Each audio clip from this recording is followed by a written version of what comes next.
Good morning, everybody. Glad to have you here today. Appreciate you joining me. If you will, like, share, comment on the post, and then you can join me in Genesis chapter number 37 in the familiar story of Joseph. We're going to look at a long section today, beginning in verse number 18 down through verse number 30. And just to summarize it real quick, again, Joseph, as we talked about yesterday, is looking for his brother. He's been sent on a mission by his father. And as he looks for him, his brothers see him on the way. And they decide, as they look at him, their anger, whatever, boils over, and they decide, we're going to kill him. And you can tell their attitude. Here comes the dreamer. And so let's get him. Let's throw him in one of the pits. We'll say an animal, tell Daddy an animal swallowed him up. And then we'll see what comes out of all them great dreams he had about us bowing down to him. Fortunately for him, he's got one brother that's not slap crazy. Reuben steps up and says, "No, let's not do that, and let's not kill him. Let's not do any of those things."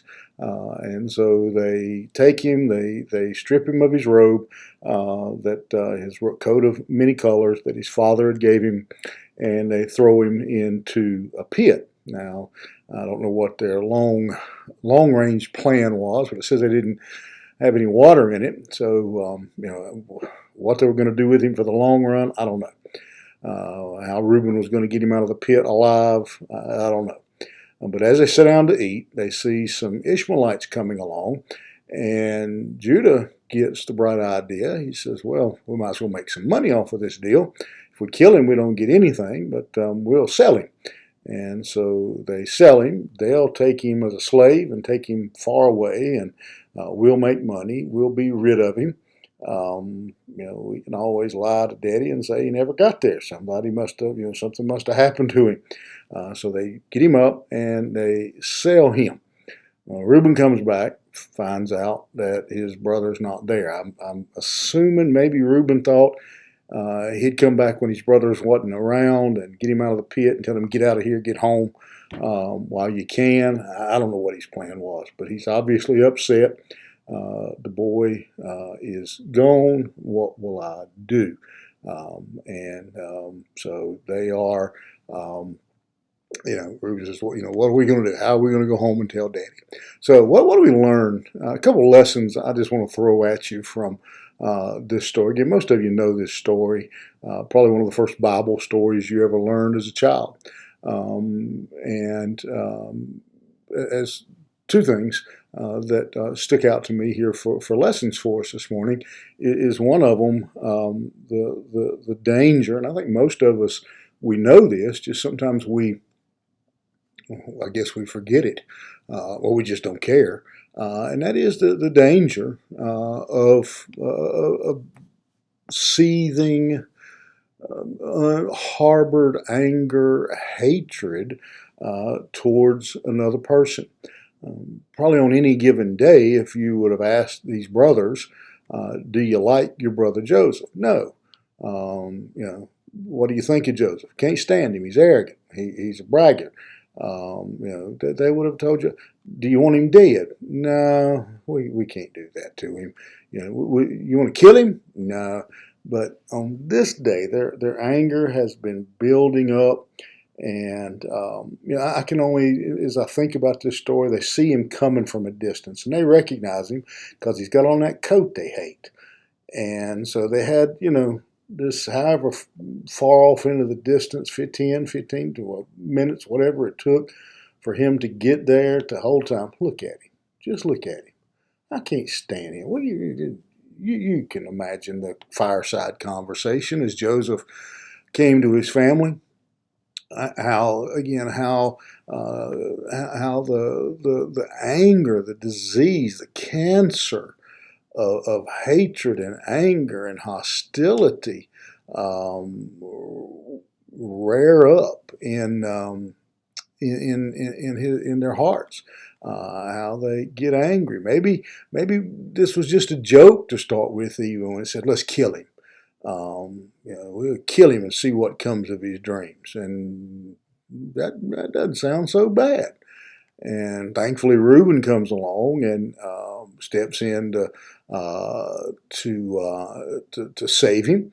And again, we'll see down in verse 22 that Reuben had kind of planned on rescuing him, getting him out of the pit, send him on.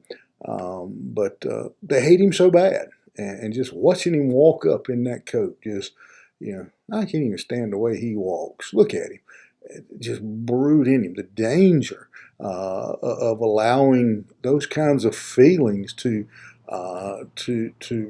stay in our heart, to take root and to grow, and how again.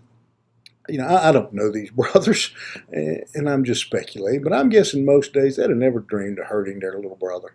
They probably, like everybody else, like all brothers, probably at some point thought, I'd like to smack him. But this was beyond anything, probably anything that just in the moment.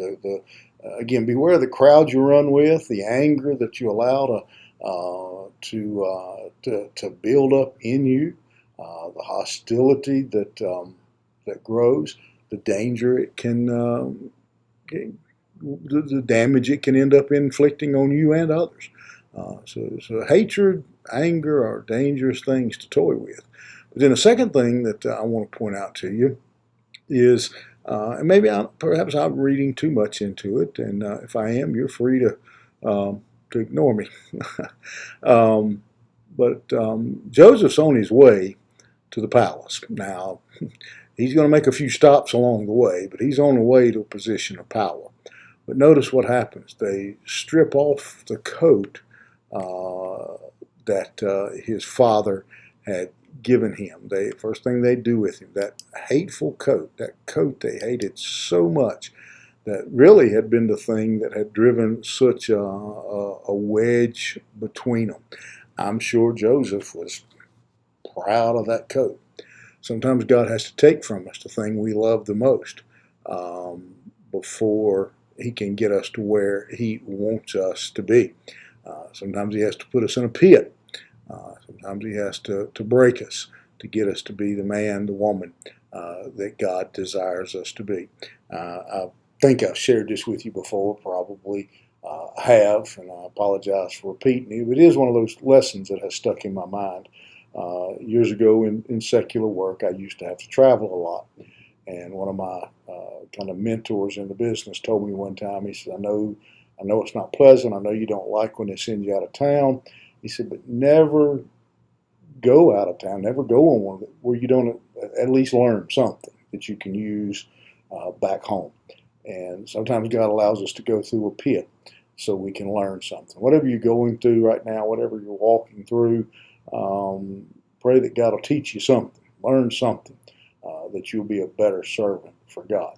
So two things I hope you'll take from this passage: the danger of hatred and anger and jealousy, and then learn to learn from your hard times. All right, you have a good day, and we'll see you here tomorrow morning.